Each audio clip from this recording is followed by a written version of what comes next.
আজকে যে বিষয়বস্তু নিয়ে আলোচনা করব আপনাদের সম্মুখে, সে বিষয়বস্তুটা হবে ন্যায্য বিচার।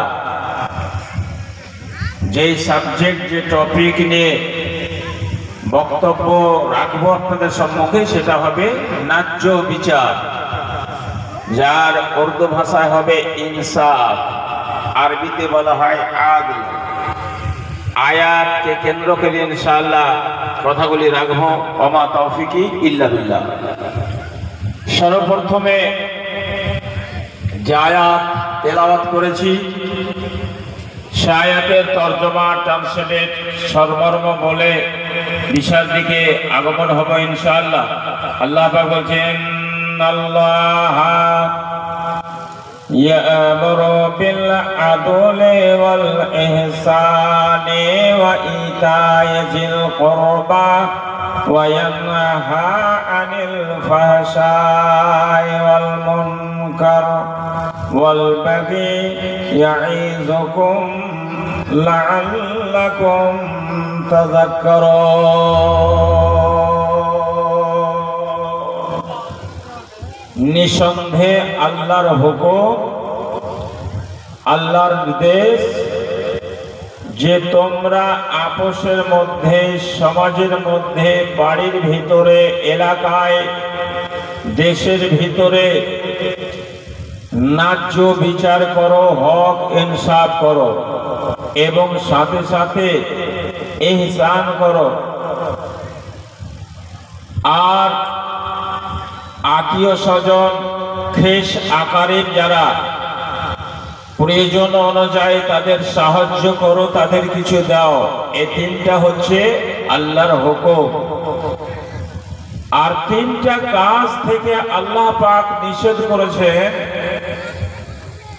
সেটা হচ্ছে ওয়ায়ানহা আনিল ফাহশাই ওয়াল মুনকারে ওয়াল বাগি।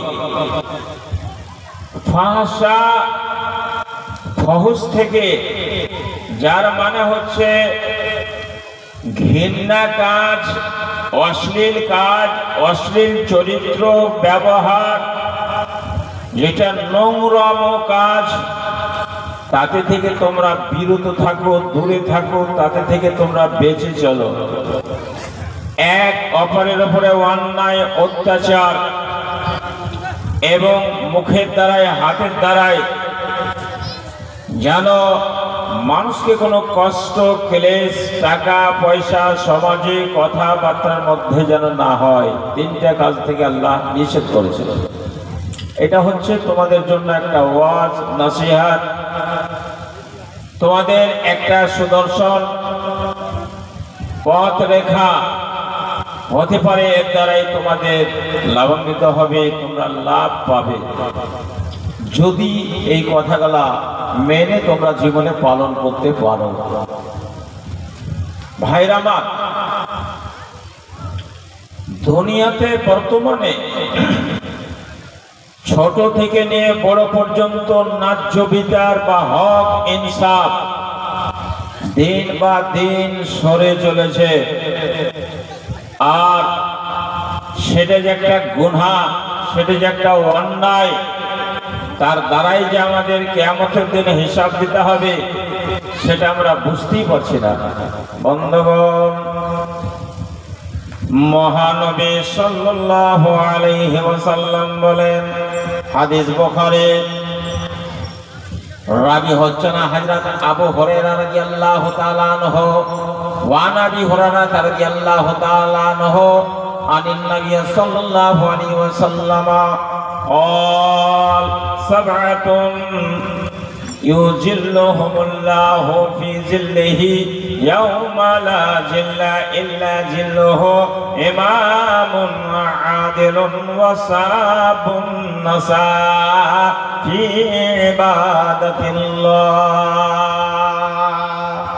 মহানবী বললেন, এই যে পৃথিবী, এই যে জগৎ আছে, এই দুনিয়া আছে, এই বাড়ি ঘর আছে, বন্ধুরে আমার, আল্লাহর একটা হুকুমে, একটা ডাকে সারা পৃথিবীটা নষ্ট হয়ে যাবে রে।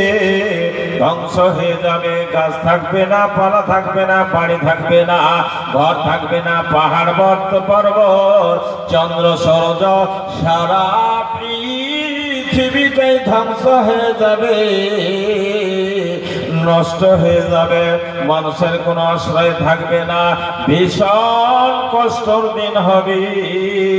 এবার আল্লাহর পক্ষ থেকে একটা এয়ার কন্ডিশন জায়গা থাকবে, একটা সুন্দর ব্যবস্থা থাকবে, যার চতুর্দিকে পহরাদার থাকবে, ঘেরা থাকবে।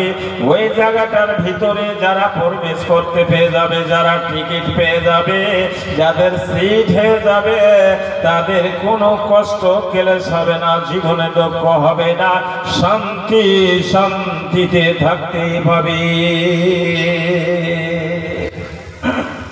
জায়গাটা কোন জায়গা? নবীজি বললেন সেটা হচ্ছে আরশের ছায়া। আরশের ছায়ার অর্থ হলো আল্লাহ পাকের একটা মাখসুস জায়গা। ওই জায়গাটাতে ঢালাহারে পৃথিবীর সমস্ত মানুষ জায়গা পাবে না, শুধু শ্বাস নিল ওই ছায়া তলে, প্যান্ডেলের তলে জায়গা পেয়ে যাবে। বন্ধু, আজকে আফসোস, এই ছায়ার জন্য, এই ইসলামের প্রচারের জন্য এই রহমতের জায়গা তৈরি করা হয়েছে। আজকে আমরা হাটে, বাজারে, মার্কেটে, দোকানে সিগারেটে মুখ দিয়ে পান খেয়ে সময়টাকে ব্যথায় কাটিয়ে দিচ্ছে, সময়টাকে নষ্ট করে দিলাম। বন্ধুরে আমার, আল্লাহ পাকের নবী বললেন সেই আল্লাহর ছায়া তলে, প্যান্ডেলের তলে যারা জায়গা পেয়ে যাবে, তাদের সুখময় জীবন হয়ে যাবে। তবে শ্বাস নিল ওই আল্লাহর ছায়া তলে জায়গা পাবে, তার মধ্যে এক নম্বর জায়গা হবে ইমাম আদিল। পৃথিবীর ভিতরে ওই মোড়লেরা, ওই সারগানা লিডার যারা হবে, তারাই এক নম্বরে জায়গা পেয়ে যাবে। এবার মোড়ল যারা, যারা প্রধান, যারা সরপঞ্চ, যারা প্রতিনিধি সমাজে, এদের মনে খুব খুশি আনন্দ হয়ে গেল যে সব আগে আল্লাহর ছায়া, তাহলে তো আমরাই জায়গা পাবো, তাহলে আমাদের থেকে বড় আর কি আছে? সব থেকে তো সম্মানী, দুনিয়া তো সম্মান, আল্লাহর কাছে সম্মান। জি, আপনার সম্মান আছে ভাই, আর আল্লাহর কাছে আপনি জায়গা, আল্লাহর ছায়া তলে জায়গা পেয়ে যাবেন, কিন্তু গ্যারান্টি আছে কার? এবার ভালো করে বুঝেন। আল্লাহ রাসূল সাল্লাল্লাহু আলাইহি ওয়াসাল্লাম বলেন যে পৃথিবীতে বিচারক, মোড়ল, নেতা যত আছে, ওর তিনটা শ্রেণী আছে। কয়টা শ্রেণী আছে? তিনটা শ্রেণী আছে। তিন শ্রেণীর মধ্যে দুই শ্রেণীর মোড়ল যাবে জাহান্নামে, আর এক শ্রেণীর পয়সা এসে তো রাখবেন না গো, বিসমিল্লাহ করতে করতে ওইটি টাকা এখন রাখতে দেন।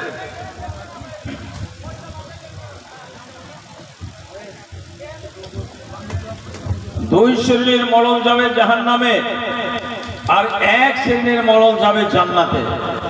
তাহলে ওই মোড়ল গালা কারা জান্নাতে যাবে আর কারা জাহান্নামে যাবে? রাসূলুল্লাহ সাল্লাল্লাহু আলাইহি ওয়াসাল্লাম বলেন যে তিন শ্রেণীর মোড়ল আল কজাত সালাসা ইসনানে ফিন্নারে ওয়া ওয়াহিদুন ফিল জান্নাতি। দুই শ্রেণীর মোড়ল নেতা যারা হবে, তারা জাহান্নামে